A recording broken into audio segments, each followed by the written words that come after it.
प्रश्न नंबर 1, लालटेन या लैंप की बत्ती में तेल किस कारण से ऊपर चढ़ता है? तो दोस्तों, लालटेन अथवा लैंप की बत्ती में तेल ऊपर केशिकत्व यानी कैपिलरी के कारण ऊपर चढ़ता है। यानी इसका ऑप्शन नंबर 20 का ठीक हो जाएगा।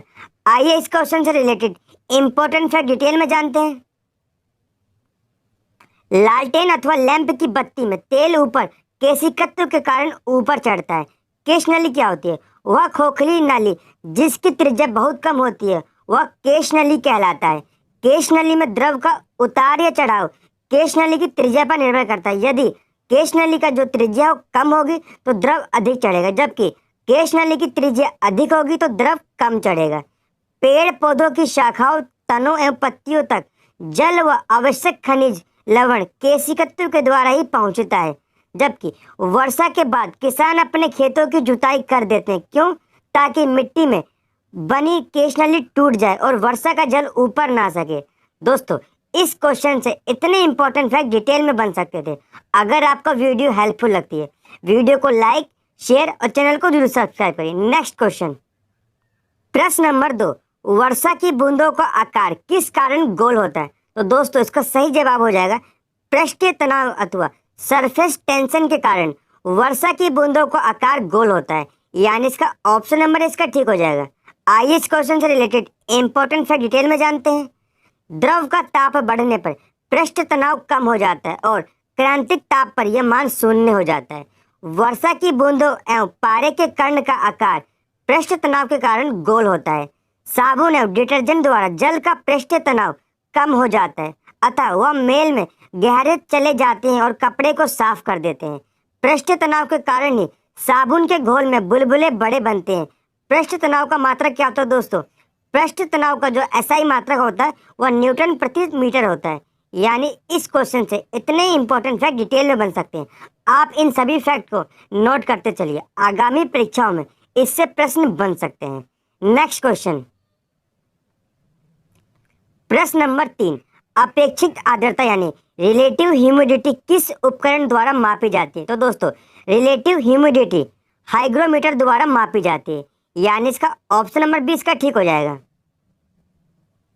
दोस्तों, किसी ताप पर वायु के किसी आयतन में उपस्थित जल वाष्प की मात्रा और उतना ही आयतन संतृप्त करने के लिए आवश्यक जल वाष्प की मात्रा के अनुपात को अपेक्षित आर्द्रता यानी रिलेटिव ह्यूमिडिटी कहते हैं।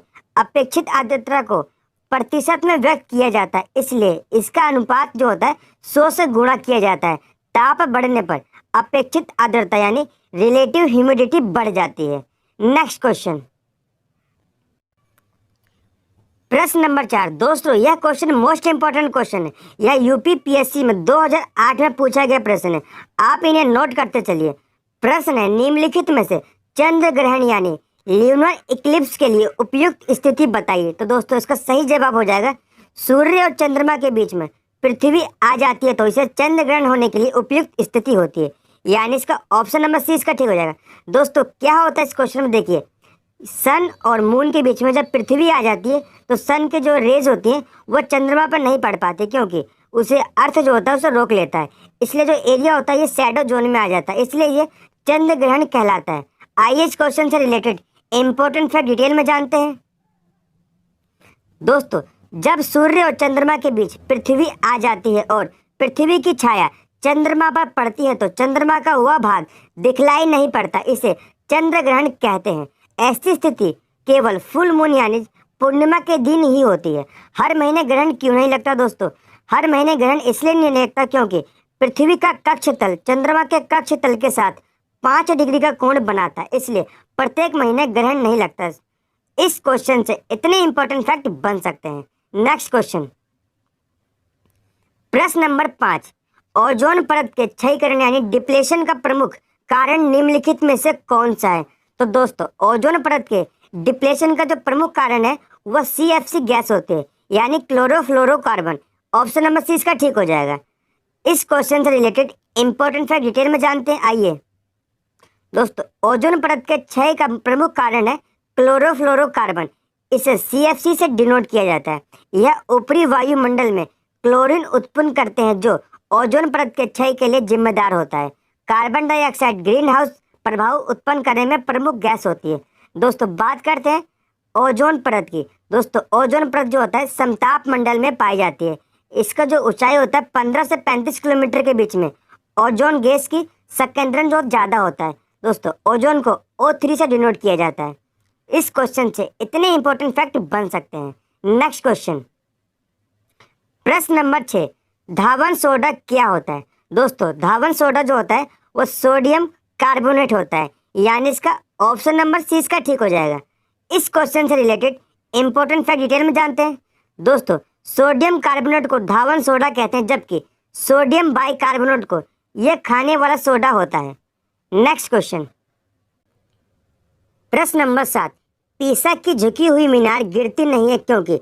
दोस्तों पीसा की झुकी हुई मीनार गिरती नहीं है क्योंकि गुरुत्वाकर्षण केंद्र से जाने वाली ऊर्ध्वाधर लाइन तल के अंदर रहती है, इसलिए पीसा की मीनार गिरती नहीं है, यानी इसका ऑप्शन नंबर डी इसका ठीक हो जाए। पीसा की झुकी हुई मीनार नहीं गिरती क्योंकि इसके गुरुत्व केंद्र से जाने वाली वर्टिकल लाइन यानी ऊर्ध्वाधर रेखा तल के अंदर रहती है।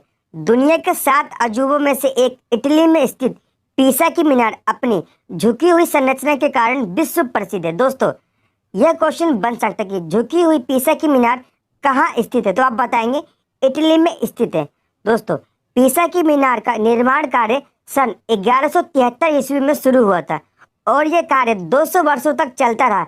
टमासो पिसानो ने सन 1399 में इस टावर का निर्माण का कार्य पूरा किया था। नेक्स्ट क्वेश्चन, प्रश्न नंबर 8, निम्नलिखित में से कौन सा बहुलक पदार्थ बुलेट प्रूफ जैकेट के निर्माण में प्रयुक्त होता है? तो दोस्तों केवलार का प्रयोग बुलेट प्रूफ जैकेट के निर्माण में किया जाता है, यानी इसका ऑप्शन नंबर सी इसका ठीक हो जाएगा। दोस्तों केवलार एक एक्रेलिक बहुलक है, इसका प्रयोग बुलेट प्रूफ जैकेट के निर्माण में किया जाता है। बात करते हैं रेयान की। रेयान सेल्यूलोज एसीटेट का बहुलक होता है।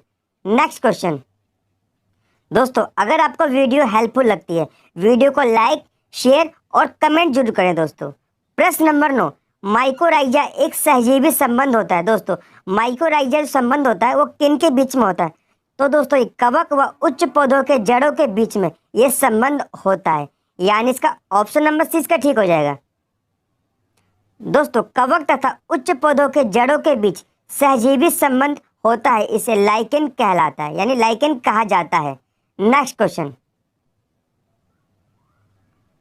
प्रश्न नंबर 10, प्लास्टर ऑफ पेरिस प्राप्त किया जाता है। दोस्तों प्लास्टर ऑफ पेरिस किससे प्राप्त किया जाता है? तो दोस्तों यह जिप्सम से प्राप्त किया जाता है, यानी इसका ऑप्शन नंबर 20 का ठीक हो जाएगा।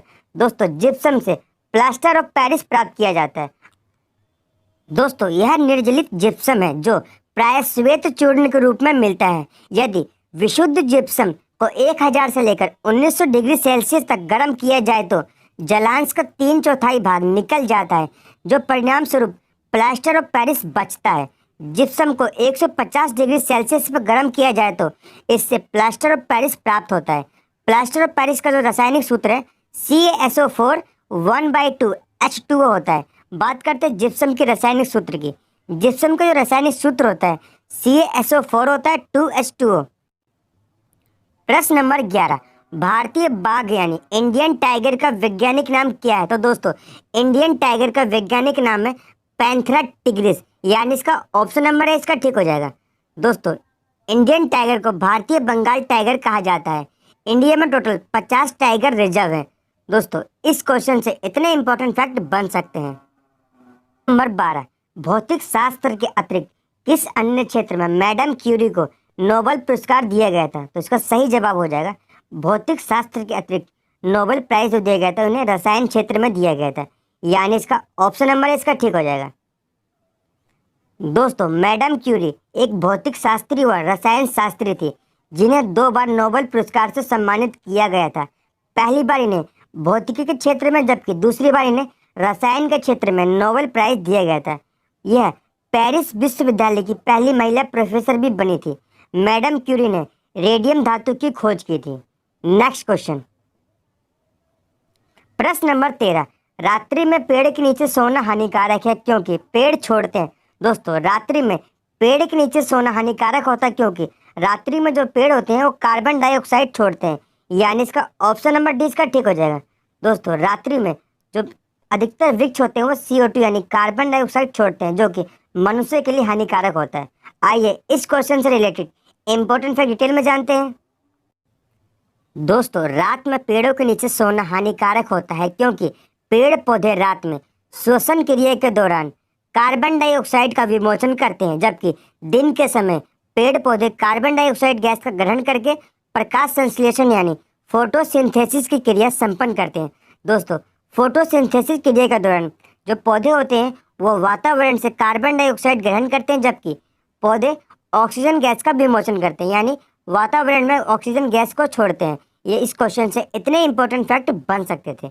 नेक्स्ट क्वेश्चन, प्रश्न नंबर 14, ऊंट अपने कुबड़ का उपयोग किस काम के लिए करता है? तो दोस्तों ऊंट अपने कुबड़ का इस्तेमाल वसा संग्रहण के लिए करता है, यानी फैट के जमा करने के लिए करता है। ऑप्शन नंबर इसका ठीक हो जाएगा। दोस्तों ऊंट की पीठ पर लगभग 50 किलोग्राम वजनी एक बड़ा सा कुबड़ होता है। इस कुबड़ में चर्बी का भंडार होता है। इसमें जमा चर्बी को ऊंट ऊर्जा के रूप में अपनी यात्रा के दौरान उपयोग में लाता है। ऊंट को रेगिस्तान का जहाज कहा जाता है। ऐसा क्यों कहा जाता है? क्योंकि इसका शरीर जो होता है पूर्णतः मरुस्थल यानी डेजर्ट के प्रति अनुकूलित होता है। इसके पैर जो होते हैं गद्देदार होते हैं। इस जंतु में सांस लेने की जो प्रक्रिया होती है धीमी होती है। इस क्वेश्चन से दोस्तों इतने इंपॉर्टेंट फैक्ट बन सकते हैं। नेक्स्ट क्वेश्चन, प्रश्न नंबर 15, सामान्यतः स्त्रियों की आवाज का तारतम्य यानी पिच होता है। दोस्तों सामान्यतः स्त्रियों की आवाज का जो पिच होता है वो पुरुषों से अधिक होता है, यानी इसका ऑप्शन नंबर इसका ठीक हो जाएगा। आइए दोस्तों इस क्वेश्चन से रिलेटेड इंपॉर्टेंट फैक्ट डिटेल में जानते हैं। दोस्तों सामान्यतः स्त्री तथा बच्चों की आवाज का तारतम्य पुरुष की तुलना में अधिक होता है, इसलिए बच्चों तथा स्त्रियों की आवाज पतली और मधुर होती है। तारतम्य ध्वनि का वह लक्षण है जिससे ध्वनि को भारी अथवा तीक्ष्ण कहा जाता है। दोस्तों यह आवृत्ति यानी फ्रीक्वेंसी पर निर्भर करता है, यानी तारतम्य जो होता है वह फ्रीक्वेंसी पर निर्भर करता है। नेक्स्ट क्वेश्चन, प्रश्न नंबर 16, शार्क मछली में कितनी हड्डियां होती है? दोस्तों यह क्वेश्चन मोस्ट इंपॉर्टेंट है। यह UPPSC में पूछा गया क्वेश्चन है। दोस्तों शार्क मछली में 0 हड्डी होती है, यानी इसमें हड्डी नहीं पाई जाती है। ऑप्शन नंबर डी इसका ठीक हो जाएगा।